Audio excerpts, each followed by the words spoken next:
उदयपुर में पैराफेरी संघर्ष समिति ने प्रशासन के साथ हुई वार्ता को लेकर बड़ा खुलासा किया है। समिति के संयोजक चंदन सिंह देवड़ा ने बताया कि आबादी की जमीन के ट्रांसफर को लेकर यूडीए और नगर निगम के साथ सकारात्मक बातचीत हुई है। समिति ने साफ किया कि वह सरकारी जमीन पर अतिक्रमण के पक्ष में नहीं है और 15 जनवरी तक प्रशासन को पूरा समय दिया गया है। उदयपुर में पैराफेरी संघर्ष समिति ने प्रेस वार्ता कर प्रशासन के साथ हुई लंबी और अहम बातचीत की जानकारी सार्वजनिक की। समिति के संयोजक चंदन सिंह देवड़ा ने बताया कि यूडीए और नगर निगम अधिकारी के साथ पट्टों और आबादी की जमीन को लेकर सकारात्मक सहमति बनी है। उन्होंने कहा कि 23 गांव के 43 नगर निगम क्षेत्रों में स्थित आबादी की जमीन यूडीए द्वारा नगर निगम को हस्तांतरित की जाएगी। इसके साथ ही उदयपुर जिले के 205 गांवों की पंचायतों को आबादी की जमीन ट्रांसफर करने की जिम्मेदारी भी यूडीए निभाएगा। देवड़ा ने बताया कि जैसे ही यह ट्रांसफर प्रक्रिया पूरी होगी, पंचायतों द्वारा 2016 से पहले के अधिकारों के तहत पट्टे जारी किए जा सकेंगे। उन्होंने यह भी जानकारी दी कि पहाड़ी क्षेत्रों के कुछ गांवों की प्रक्रिया से बाहर रखने के लिए प्रशासन ने यूडीएच को आवश्यक पत्र भेज दिए हैं और जल्द ही रिमाइंडर भेजने की कार्रवाई की जाएगी। वहीं 1992 के 69A आदेश को लेकर जो अड़चन आ रही थी उसे दूर करने के लिए स्थानीय प्रशासन ने राज्य सरकार को पत्र भेजा है। संयोजक चंदन सिंह देवड़ा ने समिति पर लगाए गए 500 करोड़ रुपए के कथित लाभ के आरोपों को सिरे से खारिज करते हुए उन्हें राजनीतिक अफवाह बताया। उन्होंने स्पष्ट किया कि संघर्ष समिति किसी भी राजनीतिक लाभ के लिए आंदोलन नहीं कर रही है, बल्कि जनता के अधिकारों की लड़ाई लड़ रही है। समिति ने प्रशासन को 15 जनवरी तक का समय दिया है। इसके बाद आंदोलन की दिशा और आगे की रणनीति पर निर्णय लिया जाएगा। समिति का कहना है कि शासन प्रशासन के सहयोग से ही जनता के हक की यह प्रक्रिया पूरी की जाएगी। जी देखिए, उदयपुर में यूडीए पैराफेरी क्षेत्र में जो पट्टों को लेकर आंदोलन चल रहा था, उसको लेकर लगातार शासन प्रशासन से हमारा अल्टीमेटम के बाद वार्ता का दौर चला और इस वार्ता के बाद में माननीय जिला कलेक्टर महोदय, यूडीए कमिश्नर साहब और निगम कमिश्नर साहब के जो हमारी कोर टीम की वार्ता हुई, उसमें प्रशासन ने हमारी जो जितने भी बिंदु थे पट्टों के रिगार्डिंग उस पर सकारात्मक जवाब दिया है और सहमति जताई है कि वास्तव में काम होना चाहिए। तो इस बात पे हमारी सहमति बनी हुई है कि जो 23 गाँव के 43 गाँव नगर निगम में शामिल हुए हैं, उसमें आबादी की ज़मीन जितनी भी है, सिवायचक ज़मीन जितनी भी है, वो ज़मीन नगर निगम को हस्तांतरित यूडीए करेगा। इसके बाद निगम के प्यार और यूडीए पैराफेरी के अंदर जो गांव हैं 205 गांवों में, उनके अंदर पंचायतों को आबादी की ज़मीन ट्रांसफ़र करने का काम यूडीए करेगा। उसमें यूडीए ने सहमति जताई है।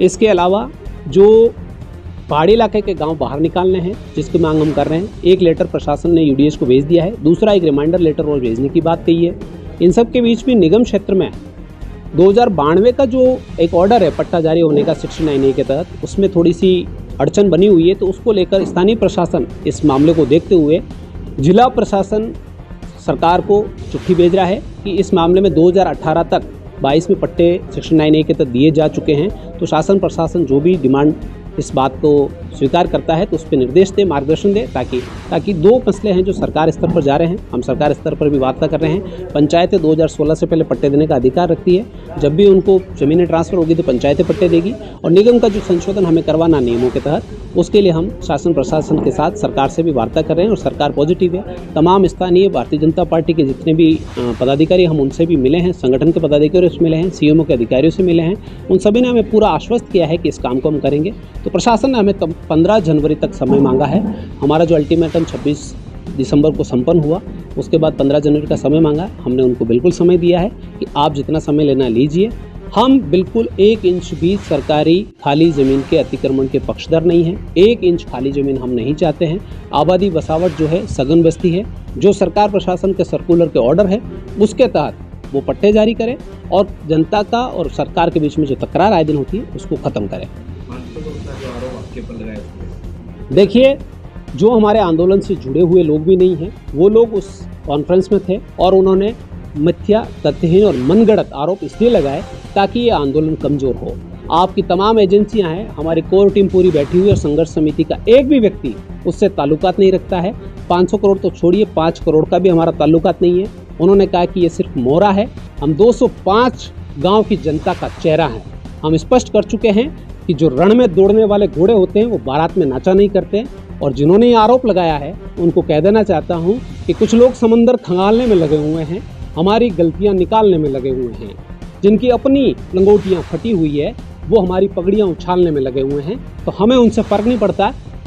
ऐसे आरोप लगते हैं ऐसे आंदोलनों में, और ना तो हम किसी के चौकीदार हैं, ना तो हम किसी के किलेदार हैं, ना किसी के पहरेदार हैं। हम सिर्फ जनता के उसके अधिकार दिलाने वाले चौकीदार हैं, जो उनके हकूक़ के लिए आखिरी दम तक लड़ेंगे और निस्वार्थ भाव से लड़ेंगे।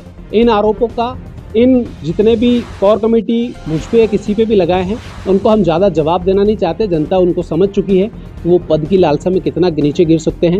ये गैर राजनीतिक आंदोलन है और इस गैर राजनीतिक आंदोलन के तहत किसी ने जनता को तवा बनाकर अगर राजनीतिक रोटी सेकने का काम किया, खाना तो छोड़िए, धोना भी भूल जाएंगे। संघर्ष समिति कोर कमेटी बैठी हुई है, समाज की कोर कमेटी बनी हुई है। संघर्ष समिति की कोर कमेटी ने मुझे संयोजक का दायित्व दिया है। मैं संयोजक का दायित्व निर्वहन कर रहा हूं और कोर कमेटी जिलाध्यक्ष हटा चुकी है। पूरी कार्यकारिणी पुरानी भंग हो चुकी है। नई कार्यकारिणी बनानी होगी जिस दिन कोर कमेटी वापस निर्णय करेगा। आज की बैठक जो हुई हमारी कोर कमेटी में, उसमें भी यही तय हुआ है कि इस संघर्ष समिति का नेतृत्व संयोजक के नाते मुझे करना है और सर्व समिति के तमाम प्रतिनिधि और कोर कमेटी जो संघर्ष समिति के हमारे जनप्रतिनिधि हैं वो उसके सदस्य हैं। इस जाजम पर तय होगा कि 15 जनवरी के बाद में ये आंदोलन का रुख क्या होगा और आगे की रणनीति क्या होगी।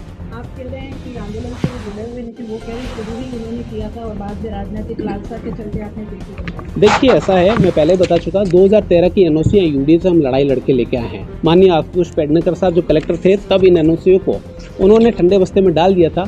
उसके बाद लगातार हमारा संघर्ष 17 में भी चला है, 20 में भी चला है और 21 में हमने संघर्ष समिति बनाई थी। 13 से लेके हम लड़ रहे हैं। 21 में जब संघर्ष समिति बनी, यही संघर्ष समिति बैठी हुई है, तमाम सभी लोग बैठे हुए हैं। उन्होंने तय किया कि इसका संयोजक आप हैं और जिला अध्यक्ष माननीय ये, और हमें मनोनीत किया है। आप ये बताइए, कोई इलेक्टेड नहीं किया है, संघर्ष समिति मनोनीत किया, बना दिया, लड़े हम। जब 22 में जमीनें आई तब आपको सिर्फ 2 गांव मिले और उसके बाद में एक इको सेंसिटिव जोन होने की वजह से आपको ज़मीनें ही नहीं मिलेगी, तो आपने उससे किनारा काट लिया। हमारे विष्णु जी हैं, संजय जी हैं, मोहन जी हैं, आप तमाम चैन राम जी हैं, ईश्वर जी हैं, सत्यनारायण जी, जितने भी सरपंच साहिबान हैं, जितने भी लोग हैं, उन सभी ने कई दफ़े उनको ये भी संपर्क साधा कि आप इस संघर्ष में आइए, आगे आइए। उन्होंने कोई जवाब ही नहीं दिया। सारी चीज़ जब कोर कमेटी की 14 नवंबर को बैठक हुई, उसमें वापस का पुरानी कार्यकारिणी भंग है, नए तौर पे आपको संयोजक ही रहेंगे। जिलाध्यक्ष की जरूरत होगी तो बनाएगी संघर्ष समिति कोर कमेटी, नहीं होगी तो इसी तरीके से लड़ेंगे। हम उसी दिशा में लड़ रहे हैं, उसमें भी नहीं आए। सिर्फ हल्ला बोल के दिन आप अपनी व्यक्तिगत उपस्थिति दर्ज कराकर और बाद में मीडिया में जाके अनर्गल बयानबाजी करके आपने जनता को भाड़े की भीड़ कह के इस 205 गाँव की 2 लाख आबादी को गाली देने का काम किया है। इसका जवाब जनता उस मंच पर जो आरोप लगाने वाले बैठे थे उनके आका भी सुन ले और वो भी सुन ले। जनता 205 गांव के जवाब समय आने पर आपको दे देगा। आप अगर किसी के लड़ नहीं सकते तो अनर्गल और मिथ्या आरोप लगाने का काम आप न करें। संघर्ष समिति 1 इंच खाली जमीन के पक्षधर नहीं है। जो सरकार के नियम है और शासन प्रशासन के नियम है, सघन आबादी बसी हुई है और उससे लगती हुई जमीन पे आबादी बसी हुई है, उसके आधार पर सरकार पट्टे दे। कोई संघर्ष समिति तो पट्टे देने से रही, या फिर नगर निगम से जाके हमारे साइन से पट्टे जारी होने से रही। सरकार प्रशासन करेगी, वो देगी। हम जनता के साथ है, जनता को उसका हक दिलाएंगे और बिल्कुल अनुशासन तरीके से हम शासन प्रशासन तक अपनी बात पहुंचाइए, तभी ये सकारात्मक रुख रहा है। शासन प्रशासन ने हमारी बात को मानी और स्वीकार किया है कि वास्तव में ये समस्या है और इसका समाधान हम करेंगे। तमाम सर्कुलर हमारे पास है, आप चाहे तो आपको उसकी कॉपी भी दे देंगे।